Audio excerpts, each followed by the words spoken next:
Welcome back to the channel. My name is Sean Huggins, an American looking to learn more about life in Europe. And today we have a very crazy video planned. This is a video from EU Made Simple. Check him out. Linked in the description as always.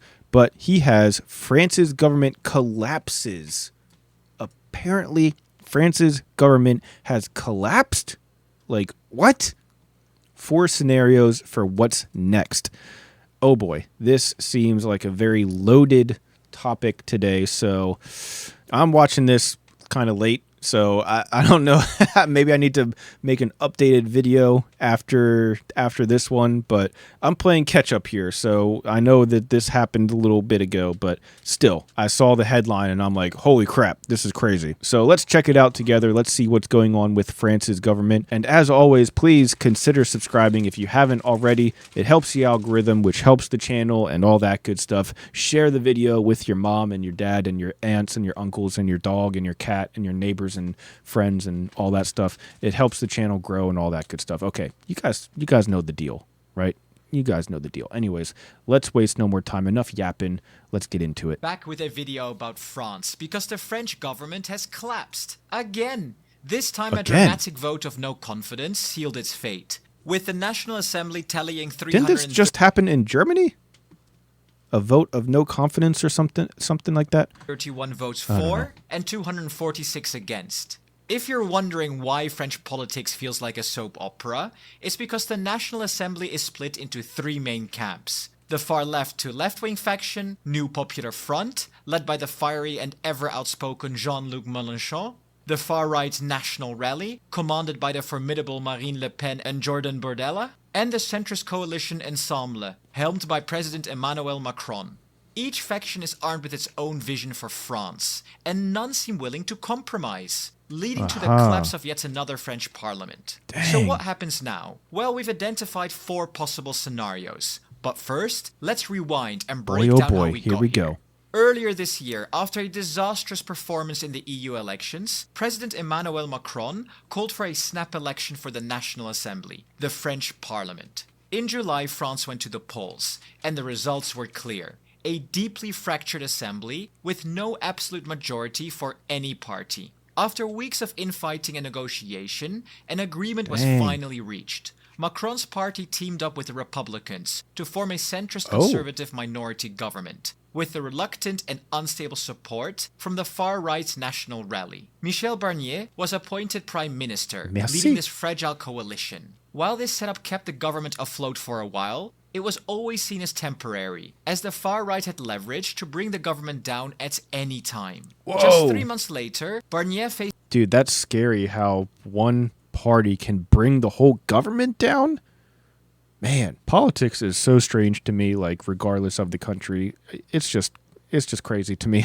His first big test, the French budget. For years, France had been spending far more than it earned in taxes, pushing its deficit to over 6% of GDP, double the limit set by EU rules. On top of that, France's debt has skyrocketed to alarming levels. To put it into perspective... Yeah, but where's America's debt?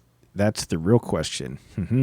France's debt stands at around 110% of its GDP, while neighboring Germany is at just 60% of its GDP. These numbers aren't just a problem for France, they're a major concern for other European countries. Many fear that if France doesn't get its finances under control, it could trigger another Eurozone crisis, destabilizing the entire EU. To address this growing crisis, Barnier unveiled a bold plan. 40 billion euros in spending cuts and 20 billion euros in tax hikes, designed to inject 60 billion euros into France's struggling state coffers. But such a proposal was predictably unpopular in the National Assembly. Barnier sought to secure support for his proposal, but struggled to find a majority, even after making significant concessions. Thus, to push it through, Barnier invoked the controversial Article 49.3 of the French Constitution, allowing him to pass a social spending bill without a parliamentary vote. This decision sparked outrage. I'm sure they did not like that.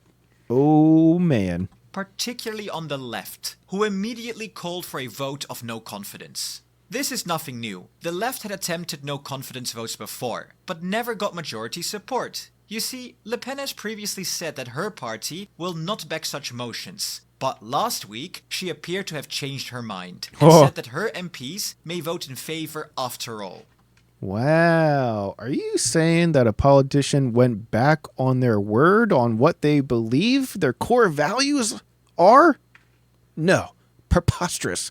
I've never heard of such a thing. Now, this is very bad news for Barnier and of course Macron. In a bid to save his government, Barnier held crisis talks on Monday with Marine Le Pen, hoping to secure her support, or at least her neutrality. Despite offering several concessions to address her concerns, Barnier's team accused Le Pen of repeatedly shifting her demands, reportedly presenting up to 17 different versions of her conditions. The night before the vote, Barnier made a last-ditch plea on national television, appealing directly to the French people and members of parliament, and urging unity to avoid political chaos. But it wasn't enough. Yesterday evening, the no-confidence vote took place, with 331 members of parliament voting in favor of the no-confidence vote. The result? The collapse of the minority government, and most likely the end of Barnier's time as prime minister.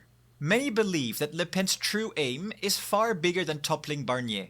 Her real motivation? Forcing President Macron himself, the centrist embodiment of everything she opposes, to step down. Here's the thing. The French political system operates on two levels. The government, led by the prime minister, handles domestic day-to-day affairs, while the president holds a powerful overarching role. That's the real prize Le Pen has her eyes on. After 3 failed attempts at winning the presidency, she's gearing up for another shot in 2027, or maybe even much sooner. So far, Le Pen has stopped short of directly calling for Macron's resignation. So she wants to take control, and she's trying to maybe get her competition out of the way first, potentially. But surely a politician wouldn't do something like that just to benefit themselves at the expense of all of the citizens of the country that they are sworn an oath to represent and protect. Surely not. No. I would never think that a politician could do such a thing.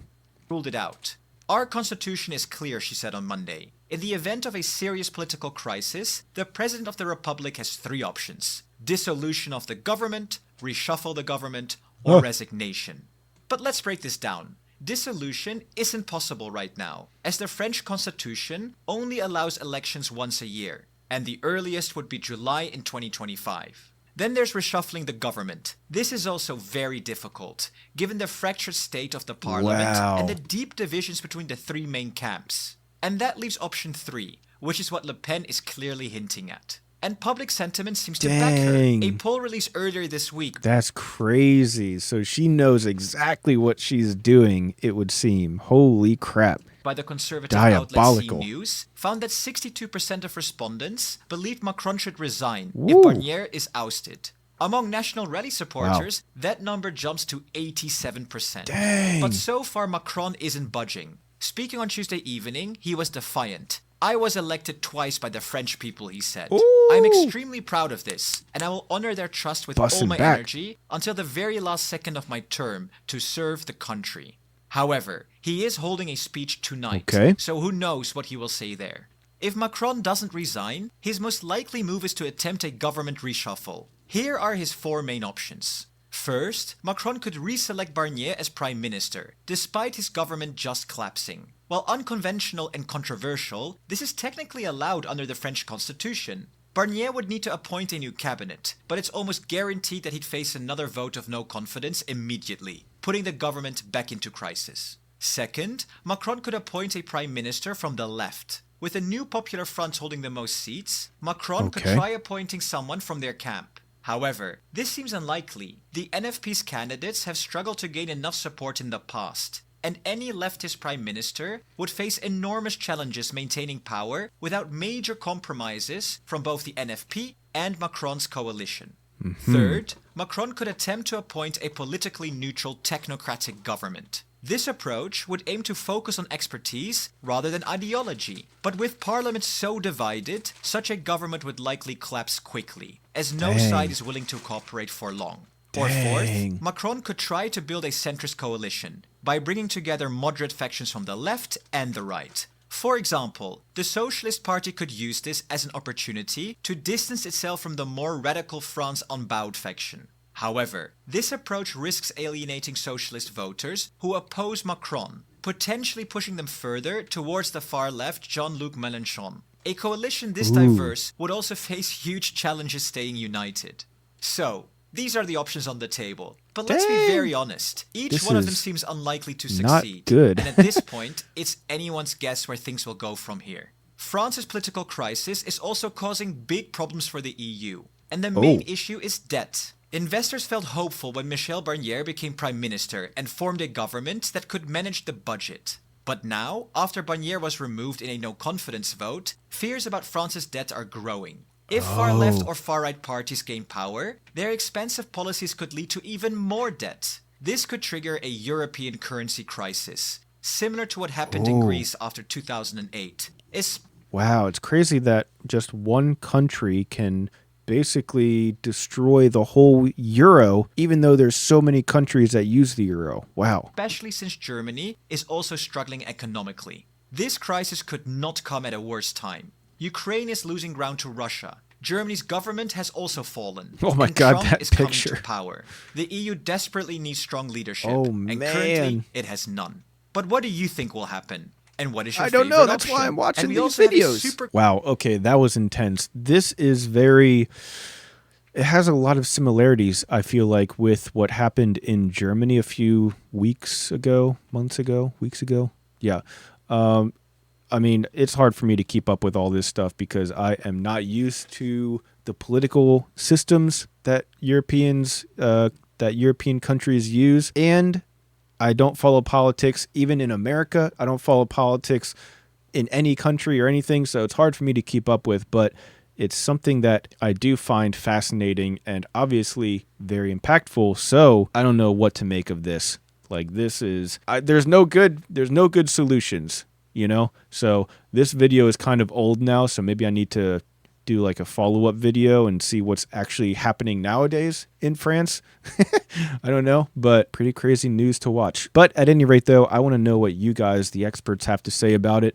What are France's options? What can France do? What is going on in France? What do you think? Let me know your thoughts. Leave a comment down in the comment section below. See if we can make sense of all this stuff. And again, if you haven't subscribed already, consider subscribing. It helps the channel. It helps the algorithm. All that good stuff. You know the deal. It would be appreciated. But that's all the time that I have for today. So thank you guys so much for being here. And as always, I'll see you guys next time. Peace.